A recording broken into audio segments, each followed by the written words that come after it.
Hi, today we're speaking to Roshni Parbhoo-Seetha on teen suicide. How are you, Roshni? Hi, Ben. Well, thanks. Thank you. How are you? Yeah, I'm very good, thank you. So, to start us off, how can the most obvious question to ask is how can someone dealing with suicide and these thoughts deal with it? The most important thing is destigmatizing mental health. So there's so much stigma around mental health and things like depression, anxiety, panic, bipolar. And a lot of times that when someone is feeling suicidal, it's because of a whole lot of other factors, right? And mental health could possibly be one of them. So someone starts feeling suicidal when their depression has been left unrecognized and untreated. And so if you are feeling suicidal, there is help. And in terms of destigmatizing it, what I mean is educate yourself about the topic. Why am I feeling this way? What is making me feel this way? What can I do to feel better? Realize that it is an illness, like any other illness. When somebody has cancer, you don't say to them, oh, well, just get over it. What are you feeling so upset about? Why do you want to kill yourself? So it's the same thing. Depression is the exact same thing. It's a real illness, and there is treatment available. There are people you can speak to.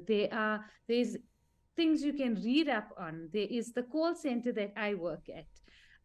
There are psychologists, psychiatrists, support groups. But there is help and there is hope. And I think that's the most important message when anyone is feeling suicidal, is that you have an illness and there is help.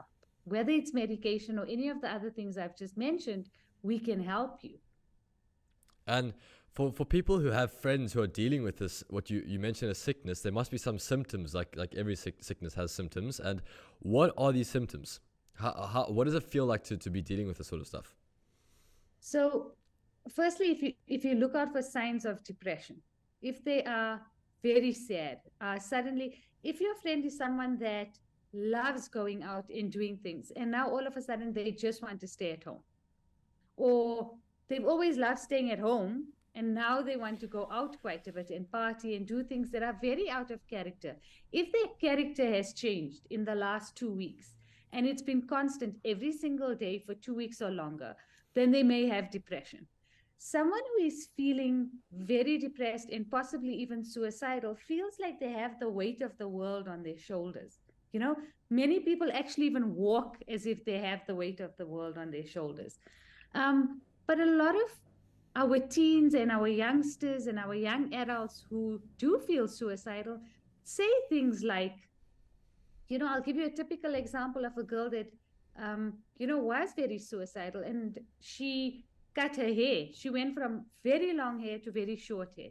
And when a friend said to her, but why have you done this? She said, because where I'm going, I need to look my most beautiful. Or if they are giving away their most favorite things. So for example, if you have a set of headphones that you constantly have around your neck every single day, and suddenly you say, you know what, you can have this.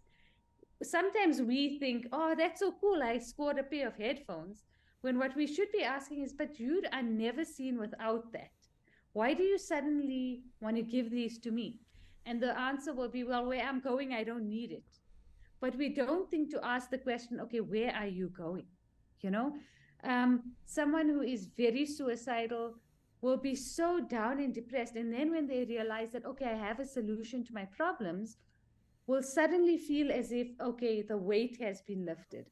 And they suddenly have that energy all over again, you know? So look out for those little symptoms. Are they saying things? Are they doing things? Are they behaving completely out of character? Are their grades at school slipping? Have they been an A student all along and now suddenly they're not doing well at all? I mean, if this is someone that's an average 50% student and he's still doing 50% of his work, then that's not an issue. What I'm saying is it has to be a change in their personality and their character. So that's what we need to look out for. Also asking the question, are you okay? Do you need someone to speak to? Often opens up that conversation and they will tell you what they are feeling like. Previous suicide attempts are a big warning sign, because if they have attempted before, then chances are they are going to actually carry on until they can succeed with their suicide plan. Yeah. So I'm going to change topic towards, we're dealing with two different groups of people. Or I'm not going to say teens, because all individuals deal with this from all categories of age. And I'm not sure, is it different between teens and adults? How would you compare the reaction from a teen to an adult when it deals with suicide? So it would be exactly the same, except that with our teens, you have the difficulty of them going through puberty and dealing with, peer pressure and all of that. That being said, with adults, you also have the pressure at work, the constant pressure of having to remain on the top. If you are always on the top, having to remain on the top.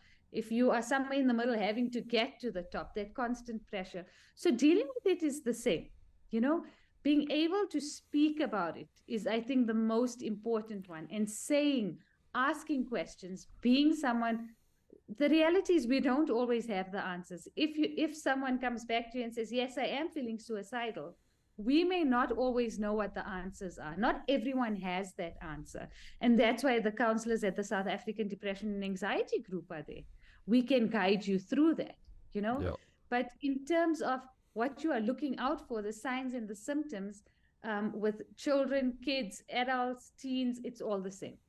Yep.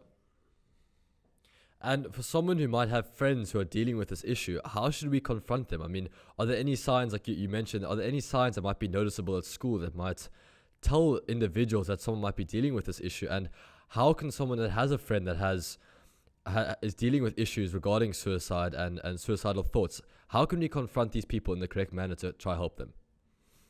I think one of the things that we have to be very careful of is what not to say. We don't say things like, oh, well, snap out of it. What do you have to feel sad about? You have so much going for you, We have to be very careful about what we do say, and be more aware of what we should be saying. Things like, I've noticed that you suddenly just want to be by yourself recently. I've noticed that you don't come out with us as much as you used to. You don't speak as much as you used to. You used to enjoy a certain type of music, and now when it's playing, you're just sitting on the side and not saying anything. Is there something wrong? Is there something you want to talk about? It's also okay to say to them, I may not have all the answers, but we can find out together. Why don't we phone someone at SADAG? Why don't we speak to a teacher that we trust, Because someone that is feeling suicidal also feels very much alone. It's almost as if you've been thrown into this deep, dark black hole and you are all alone there. And you can look up and you can see the light, but you don't know how to get there. And for us on the outside, we need to be there to throw that rope down and say, grab on, I'll pull you out. And also be very aware of not now jumping into that hole with them, because now two of us are stuck in this deep, dark black hole, and how do we get help? So as someone that has a friend, throw that rope into that deep, dark black hole and say, I am throwing you a lifeline. You have the choice to grab it and for me to pull you out, or you have the choice to do nothing. But I'm saying I am there for you. Let us try and get help. This is something that's a reality. Your feelings are valid. You are allowed to feel this way. Acknowledge that what you are feeling is okay. You are allowed to feel like this. Other people feel like this. You have an illness. And saying that if you are feeling depressed, you have an illness. There is help. There is treatment. So I think that would be, how a friend would help. And the most important thing I could say is don't jump into that hole with them. Yep. Stay on the top. Keep the lifeline there, and when they are ready, they'll grab it and you can pull them out. So you mentioned earlier on that people might want to call experts to find answers of how to deal with a situation. What might these answers be? Because I think a lot of teenagers are dealing with this sort of thing, particularly guys. I can imagine girls might speak out about it more than guys. I mean, I go to a boys' school, and I certainly know I've almost never heard someone talk about their issues to me or anyone. I'm probably one of the most, because I'm doing this podcast, one of the most helpful people in trying to help people. I mean, I'd be more than happy if someone came to me and said, I need help, how can I do this, or confronted me, but no one has, because of this environment of you weak if you do that. What are those answers for people who are too embarrassed or shy to come out in trying to help themselves? you just said something there that made me smile, because that's exactly what the reality and the sentiment is that if you are that sad and that depressed, you are weak, you know. And especially with boys and males, it's harder to talk about. Females do speak about their emotions a lot more. But in terms of wanting to get help, so it feels like a very dark, lonely, isolated place to be. And someone that is depressed and suicidal feels like there is no hope. What is the way out from this? How do I start feeling happy again? There's nothing to feel happy about. Everything just feels so sad, and there's no need to be positive about anything. And if you phone the South African Depression and Anxiety Group and speak to a counselor, that would be your first step. If you do not have a friend to speak to, or a teacher to speak to, or an adult you can trust, or a friend you can trust if you are the adult, somebody else that you can trust. If you call the counselors, we have a whole resource list of what your resources and support systems are in your area, you know? And so we can refer you to, what we normally do is we counsel you first, and we find out what is the issue. And then we find out, do you need a psychologist, a psychiatrist? Do you need a social worker? Do you need a support group? You know, support groups are so helpful when you know that you are in a group of people that are going through the same things and can get out of it. Listening to or going onto our website, www.sadag.org, where you can see stories of people that have been through it and have now gotten through the dark tunnel and have seen the light. You know, you can get through it. So speak to someone about it, reach out to us at SADAG, and we can give you that advice, because not everyone knows what the answer is, and not everyone has to know what the answer is. It's like asking someone, okay, I have diabetes, how do I get better? I wouldn't know how to answer that, but I need to get you to someone who is an expert in the field, you know? Yeah. And it's not always a psychologist, and it's not always a psychiatrist. Sometimes it is just needing to speak to a counselor, needing to speak to your school counselor or your life orientation teacher, or speaking to someone at the office who deals with employee wellness. So it's being able to find who that first point of call is. Yeah, and there's a stigma that medication is the main way to get over it.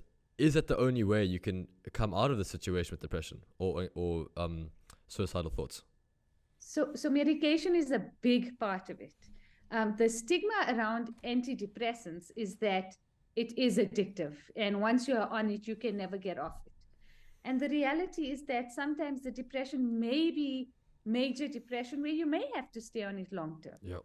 But that doesn't mean that the medication is addictive. If someone is doing or is taking medication for diabetes or any other illness, if they keep taking that medication, does that mean they are addicted to the medication? It doesn't.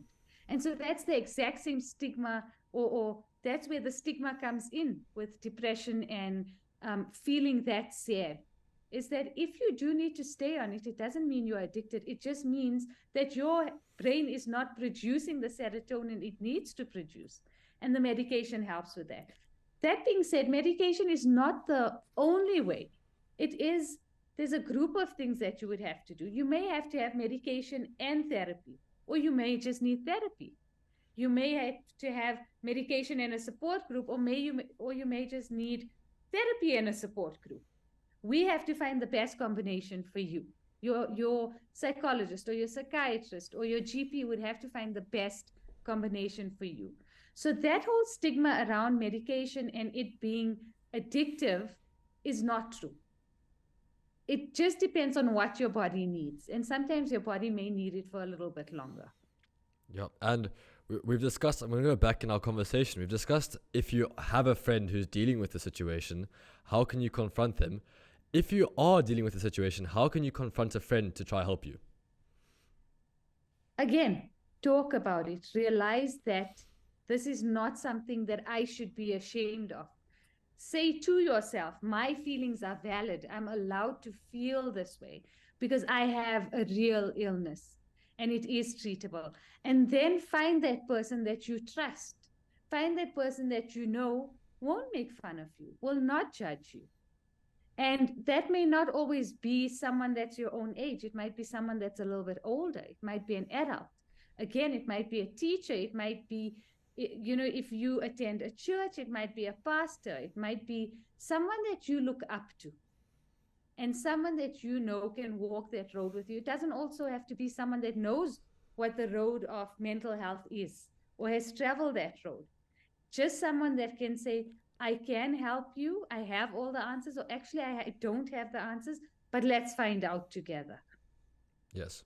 So does it come down to just being honest about your situation and just telling someone and talking about it? Because I think, as I mentioned earlier on, it's probably more discussed with girls than guys, but the stats show, from what I've seen, that gentlemen and boys as a whole do commit suicide more than girls, because they're not vulnerable enough and it's seen as weak. And I think it's almost actually strong to tell someone and come out about it as a guy. So I know I'm going to try and get this to as many people as possible, teens in particular. And if you are a guy out there who's a teenager or even an adult, an early 20-year-old that's dealing with situations, you are actually stronger to come out and separate yourself from the norm that guys can't speak and they're weak. Because from what I've seen, if someone came to me and discussed this sort of situation, regardless of whether they're my friend or anything, I would be beyond proud of this person for actually speaking out. I'd think, wow, you're amazing. You've broken the stereotype. Yeah, you're brave. You're absolutely brave. I mean, people deal with their situations and issues all the time, whether they be horrifically bad that are causing these suicidal thoughts or little. Just talking about it is a very brave thing. Is it different between girls and guys? Like we're discussing, is there a difference between girls and guys when it comes to being vulnerable? So, like you've said a few times, more females will speak about it. We are more in touch with our emotions, right? And males aren't as much. That being said, more females attempt suicide than males. However, more males actually carry out the suicide or are successful with their suicide. And that's because they use more aggressive means. Okay? So while more females are attempting, more males are actually dying by suicide. But like you said, it's such a brave thing to do, to talk about what makes you feel the most vulnerable, to say that I am feeling this way and I need help.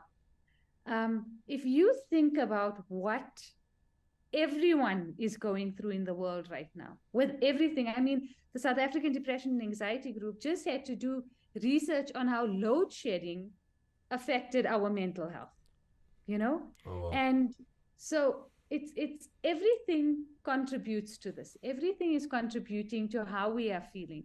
And the reality is a lot more people are feeling down and depressed and sad. A lot more people are feeling that. And so chances are, if you do speak to someone about it, they will actually be so proud of you. It is something to be so proud of. And when we speak to our callers on the line, we say, I'm so proud that you took this first step, because it's the hardest step to take. It's the hardest step to go up to someone and say, this is how I am feeling. I don't know what to do. Because everyone assumes it's a sign of weakness, and it is not. It could be one of the bravest things you will ever do. Yeah. And it would be one of the most life-saving things you would ever do, because it will actually save your life.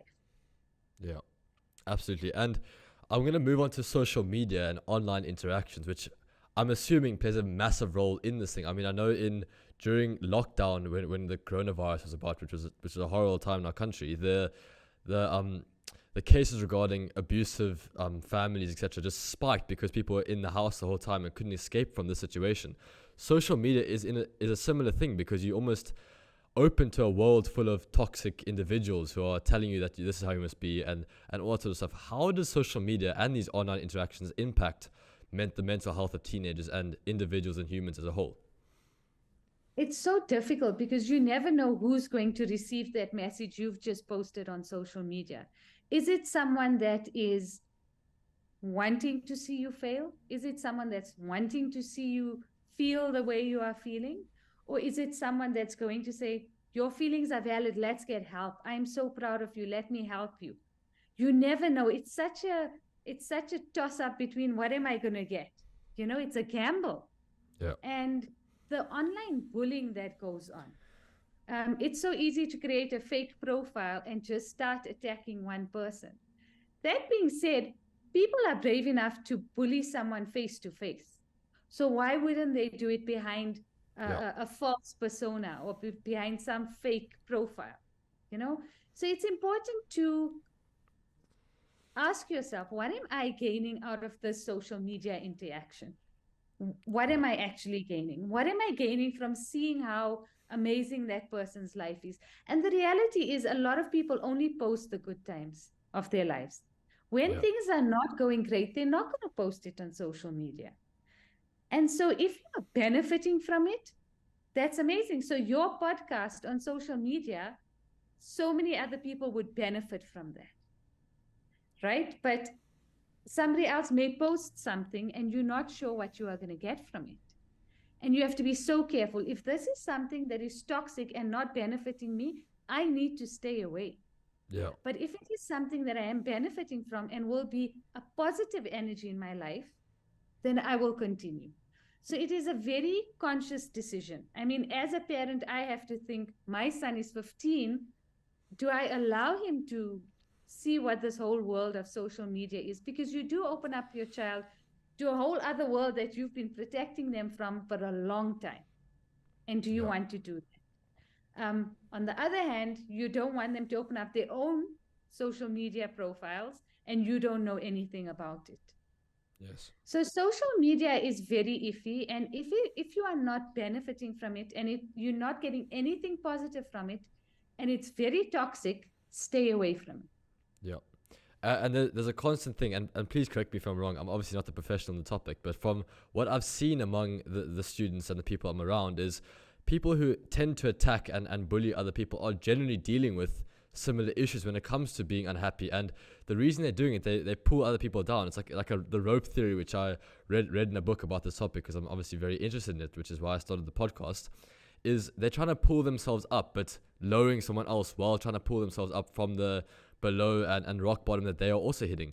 What advice would you give to these people who are bullying others to try to get themselves in a position where they are also happy?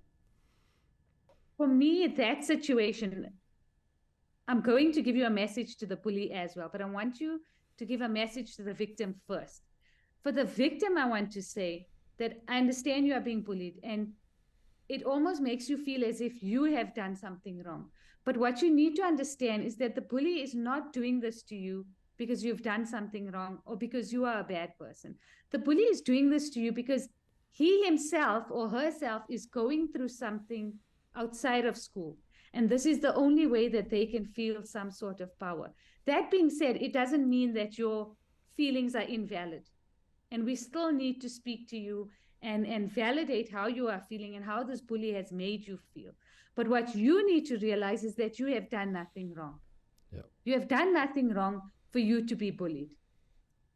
Then my message to the bully would be that I know you feel as if this is giving you a lot of power, but I also know that it doesn't make you feel great because you still have to go back to that problem, that situation where you feel so disempowered. And for you, I would say that even for you, there is help. Even for the bully, there is help. Whatever that situation is can be sorted out. It may be family problems. It may be financial issues. It may be the fact that you are being bullied somewhere else out of school. It may be that your situation outside of school is making you feel as if I'm not great. And by you bullying that other person, you suddenly feel that sense of power. But that power is short-lived. And what you are doing in the meantime is hurting somebody else. Yep. And that won't make you feel good about yourself.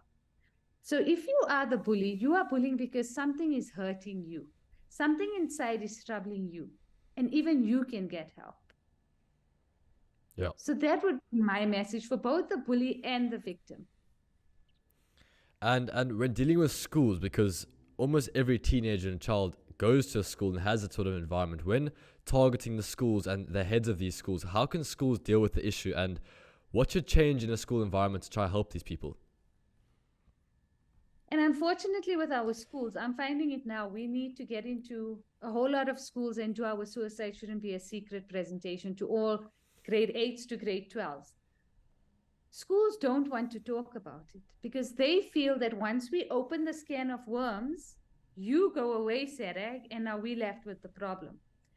But what teachers and principals and parents as well don't understand is that we leave these kids with the understanding that it is an issue and we can all be kind to each other, because someone feeling sad and depressed is a real thing, and we need to support them and not make fun of them, you know? So I would love for every school to say, SADAG, come and speak to our students, you know? Using the word suicide sometimes seems like a big topic to discuss, a big feeling that now you are going to be talking about. And the reality is that we have to talk about it, because by talking about it, we destigmatize mental health. We destigmatize feeling suicidal and suicidal thoughts. We destigmatize it. And that's the biggest issue with schools, with people, with children, with everyone, is the stigma around mental health and depression. And we need to destigmatize it. So to schools, I would say, let's talk about it openly. Let's discuss it and let these kids know that suicide shouldn't be an option. It is such a permanent solution to a temporary problem. Every problem that you have is temporary. There is a solution. And there's always somebody else that can tell you what that solution is. You won't always know what the solution is. But there is somebody else that can tell you what it is and walk you through it, walk you through that journey of feeling better. I would encourage as many schools as possible to say, let's do this. Let's talk about it. Let's talk about mental health. Yes, absolutely. And I'm going to, because like I mentioned earlier in our discussion, everyone deals with their issues, whether big or small, including myself. I mean, I have issues on a daily, whether big or small, or some days maybe worse than others. And I don't deal with it on as bad as maybe other people are. But the way I kind of direct myself, I'm going to ask if this is the correct way to do it for some individuals, is finding a routine that distracts you from the troubles of help and trying to improve your life and achieve success. And almost, I mean, I only have 24 hours in a day, and in these 24 hours, I don't have time to worry about anything else except what I'm doing and the path I'm taking, because my schedule is restricted. And is this a way to try to overcome it or distract yourself? And if not, are there any other ways to do so? No, you're absolutely right. So when you are feeling so sad and down and depressed, your mind feels very clouded, almost as if it's like really misty and you can't see through the mist. And so when you have a routine, you know, I have to wake up, I have to get out of bed, I have to brush my teeth, I have to get into the shower. It literally keeps you going. And if you don't have that routine, you wake up and you're like, I don't know what to do. What's the next step? Do I brush my teeth first? Do I get out of bed? Do I shower? Maybe I should shower first and then brush my teeth. Or maybe I shouldn't get out of bed at all because it feels so overwhelming. And so having a routine takes that overwhelming feeling away. And stick to your routine and let somebody else help you with that. You may not be able to figure out what that routine is. So let somebody else say to you, let's sit down and figure out what a good routine would be for you. What would we do first? What would we do second? And as silly as it sounds, it literally is a step-by-step routine. For someone who is depressed or suicidal, it literally is wake up, take the covers off your body, take your left foot out, take your right foot out, sit up. It's literally a step-by-step, because just saying get out of bed also feels too overwhelming. So you're absolutely correct. Saying to them, have a routine and let's try and figure out what that routine is absolutely the right thing to do. Yes, and I'm assuming, and correct me if I'm wrong, a lot of these issues are caused by home environments, almost majority of the time. How can people get away from these home environments or deal with unhealthy homes? So unfortunately, and we've learned this during COVID, when we were all just stuck together, no one could, I couldn't go away and escape my 3 children for 5 or 6 hours or send them off to school. We all realized that we do need that time apart. We do need that a little bit of alone time. you know? And it's not always possible to say, I'm just going to escape this toxic environment that is our home, because we all have to end up going home at the end of the day. You Yeah. know, it's about figuring it out and speaking to people. And sometimes it's not always easy to speak to the person at home or wherever the situation is that's toxic, to say, please, let's make it better. But figuring out what would help me feel better. Can I sit in my room for half an hour and listen to my music? Just knowing that you have had that half an hour to yourself and you have done something for yourself is what helps. So find that one thing, that one selfish half an hour in the day, or 1 hour if you can even afford an hour, to do something that would help you feel better and get your mind back in the space where you can, because it's not always easy for a lot of kids to escape that home environment. You're stuck there.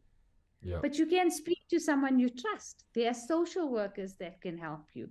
You can call, if your half an hour means calling a counselor at the South African Depression and Anxiety Group, then do that. Speak to a counselor. Say, this is my half an hour to speak to someone, because the environment at home is so toxic. And if I don't have this half an hour to myself, I don't know how I'm going to get through the day. Yeah. So And find that one thing. For some people, it may be, and a lot of adults are doing this, is coloring. They find it so, calming. Do the thing that would calm your mind, would create sort of positivity in your mind. People do yoga, people meditate, people garden, people do different things. So yeah. find what that one thing is for you that will bring you some sort of joy.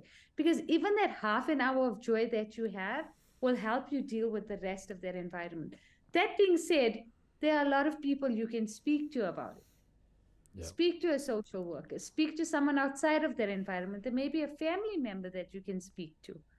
Maybe another person in the house is going through the same thing as you. Speak to that person and Yeah. see how you can sort it out. Absolutely. And I just want to add to that, and again, please correct me if I'm wrong, but you can almost experiment with what helps you and all that sort of stuff. But I think drugs are never the answer, because you almost find yourself in an even deeper trap, and an addiction is one of those things that across the world people are dealing with. And how can addiction influence this issue? And when people turn to drugs, how can they pull themselves away from that and try find the correct path to try help themselves? That is the absolute worst way to deal with your problems. And I'll tell you why. Because someone who is feeling depressed has a low level of serotonin in their brain, most of the people, okay? Or you may have a situation that is creating the chemical imbalance in your brain. And drugs affect this even more. So you could go out, you could have those drugs, and you're feeling great for that little while. But if you ask every single person that has abused a substance, has abused something, has abused alcohol, has abused or smokes or takes drugs or whatever it may be, okay? If you ask them, okay, fine, you feel great for that little while. How do you feel after that? Almost every one of them would say to you, I don't feel so great. That's why I have to use again. And it's just this never ending circle of just feeling horrible. And it's because whatever substances you are abusing are affecting the chemical imbalances in your brain. It's making you feel worse. So you have to find a healthy way of dealing with it. But drugs are never the option. It will only make you feel worse. And it will only push you further and further down into that deep, dark hole. Yeah. So when you find yourself even contemplating it for the first time, call us, speak to someone you trust. Because the first time you use it, that's when it leads to that downward spiral. 100%. So I agree with you 100%. Drugs are not the way to go. And then I'm going to end off with a question I've asked every guest since day one, last in December. And this question is not really linked with suicide, although it could be. It is, if you had to go back and say one thing to your 16-year-old self, what would that be in your personal life? Enjoy being young. Enjoy being young, because life gets tougher. And when you get to the age that I am, it's those memories of when you were young, of when you were 16 and 15 and 17 and 18. It's those memories that will make you remember that, I had some fun. Now I can do tough things. And to somehow, if I had to go back and say something to my 16-year-old self, is to say that life will get more challenging, and that's because you're becoming an adult, and that's just how life is. But as it becomes more challenging, you will learn to deal with those challenges. But enjoy your youth, have the best time ever, and do it in a safe way. There's so many safe ways to have fun, and enjoy every single moment, because it's something that you're going to remember when you're 40, 50, 60 years old. There'll be one song that will play on the radio that will remind you of that best time that you had. So savor those moments, enjoy that music, dance in the rain, do what you want to do.